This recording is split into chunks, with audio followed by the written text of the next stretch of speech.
안녕하세요, 미주해석입니다. 여러분 만나서 반갑습니다. 그가 돌아왔습니다. 셀시어스 주식의 25년 2분기 실적과 컨퍼런스 콜 내용을 알아보겠습니다. 네, 셀시어스가 739밀리언의 매출을 달성했습니다. 박수! 셀시어스가 과거 23%, 30%, 마이너스 4%, 8% 이렇게 나왔던 성장 마이너스가 이번 분기에 84%로 엄청난 성장률을 회복했고요. 순이익 100밀리언을 달성함으로써 그야말로 엄청난 퍼포먼스를 보여줬습니다. 박수를 안 칠 수가 없습니다. 다시 한번 치시죠.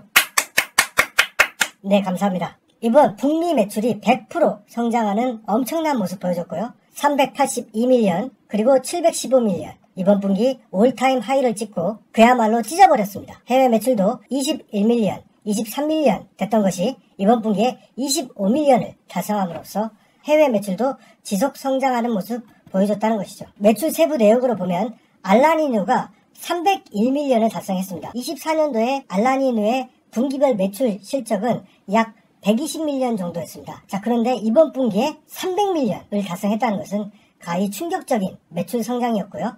셀시어스 또한 402밀리언이 가장 높았던 시점이었죠. 셀시어스가 24년 2분기까지 성장하다가 어떻습니까? 24년도 내내 계속해서 매출이 성장하지 않는 모습이 있었죠. 그래서 그에 따라서 주가도 굉장히 하락했던 모습을 보여줬었는데요.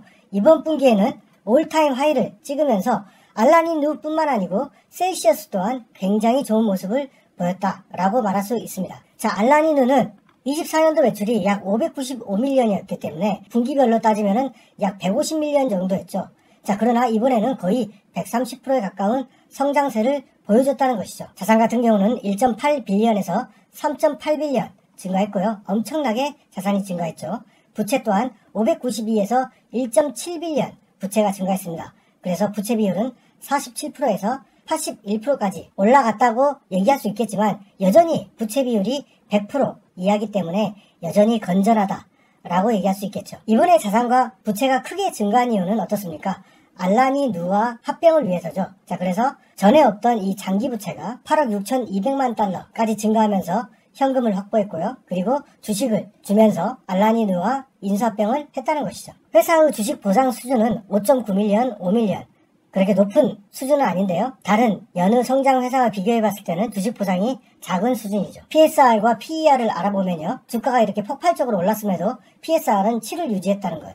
그만큼 매출 성장이 가팔랐고요. PER도 98에서 87까지 떨어지는 모습 보여줬죠. 최근에 주가의 성장에도 불구하고 매출의 성장, 이익의 성장이 엄청났기 때문에 가능한 것이고 여전히 밸류에이션은 87로 높다라고 얘기할 수 있지만 과거의 성장성 80%를 회복했기 때문에 어느 정도 용인될 수 있는 PR이 아닌가라는 생각을 가져볼 수 있겠죠. ROE와 ROA를 보면 좀 아쉬운데요. ROA는 3%, ROE는 6%를 가지고 있습니다. 아무래도 자산이 커지고 자산이 커진 것 대비해서 순이익이 약간은 못 미쳤다라고 볼 수 있겠죠.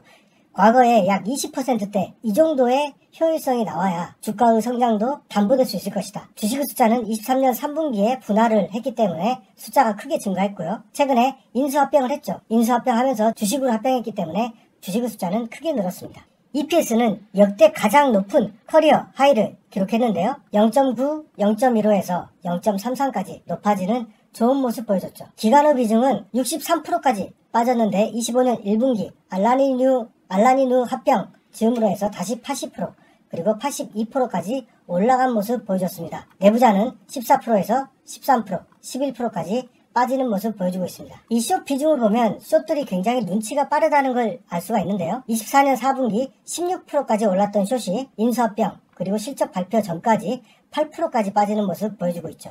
그래서 숏들이 많이 도망갔다. 그러나 8%라면 여전히 낮다고 보기는 어렵죠. 높다고는 할 수 없으나 숏들이 그래도 여전히 끼어있다. 이 회사를 고평가로 보고 있다. 라는 것이죠. 컨퍼런스 콜 주요 내용을 알아보겠습니다. 뮬러 데이터로는 10.9%였던 셀시어스가 알라니누까지 합치니까 17.3%까지 크게 올랐고요. 클럽 매출은 이번에 특별한 언급이 없었습니다. 아마존 같은 경우는 19%에서 20%까지 올랐는데 알라니누가 포함되면서 29%까지 오르는 이 정도면 뭐 완벽한 에너지 드링크 분야에서 1등 브랜드가 바로 셀시어스다. 적어도 아마존에서는. 자, 해외 진출은 이번에 특별히 언급된 내용이 없었습니다. 캐나다 언급이 없었고요. 영국, 아일랜드 판매 시작, 이것이 얼마나 매출이 일어났는지 보여주지 않고 있습니다.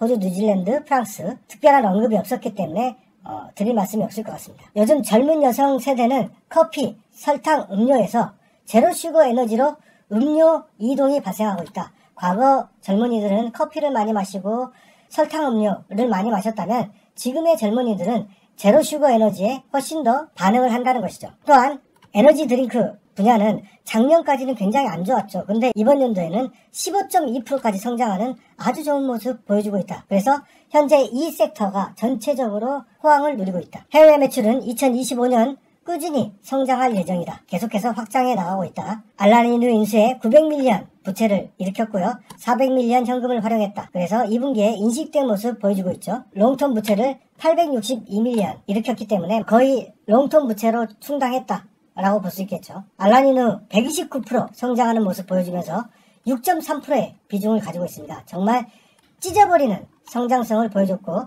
이번 주가 상승의 가장 큰 영향은 알라니누 인수합병입니다. 다시 한번 박수를 쳐야겠네요. 감사합니다.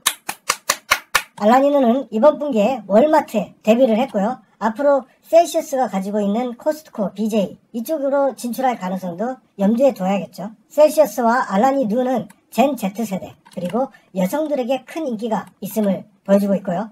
셀시어스 같은 경우는 코스토 매출 상승이 17%나 여전히 코스트코에서 높은 성장률을 보여주고 있다. 네, 여러분, 셀시어스 성장성이 돌아왔습니다. 알라니누의 인수합병을 통해 북미 성장성, 해외 확장성을 다시 한번 기대할 수 있겠죠. 합병 이후 폭발을 해버린 성장성을 증명했습니다. 또한 에너지 음료 분야 전체가 다시 한번 기지개를 펴는 분위기를 연출해내고 있죠. 자, 해외의 성장이 온 홀딩스나 다른 기업보다 성장이 더딘 점은 아무래도 이 생산 거점 문제, 유통망 문제가 여전히 해결이 좀 덜 된 게 아닌가라는 생각을 가지고 있고요.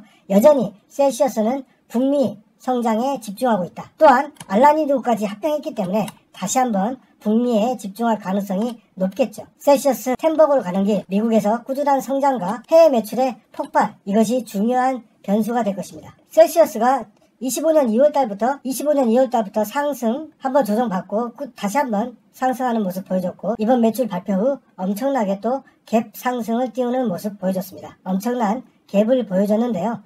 이렇게 보면 주가가 2월달부터 꾸준히 많이 오른 것처럼 보일 수 있습니다. 그러나 24년 4월로 봤을 때는 주가가 최고점이었던 100달러 대비해서 어떻습니까? 약 50% 이상 빠진 모습이죠.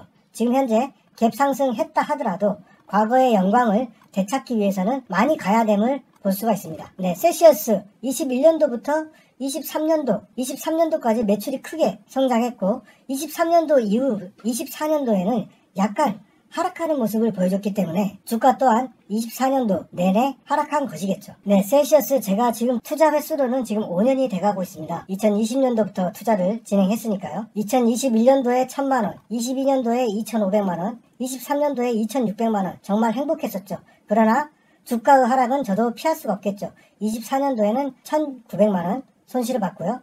25년도 2월달, 4월달까지 600만원, 그리고 이번 실적 발표 때 또 500만원 이렇게 수익을 냈습니다. 자, 여러분, 만약 제가 장기 투자했다면 20년도부터 23년도에 벌었던 수익을 아마 24년도에 대부분 잃었을 것입니다. 하지만 저는 어떤 투자자입니까? 네, 저는 종목에 장기 투자하는 것보다 추세를 따르고 실적 플레이를 하는 투자자라는 걸 여러분도 잘 아실 겁니다.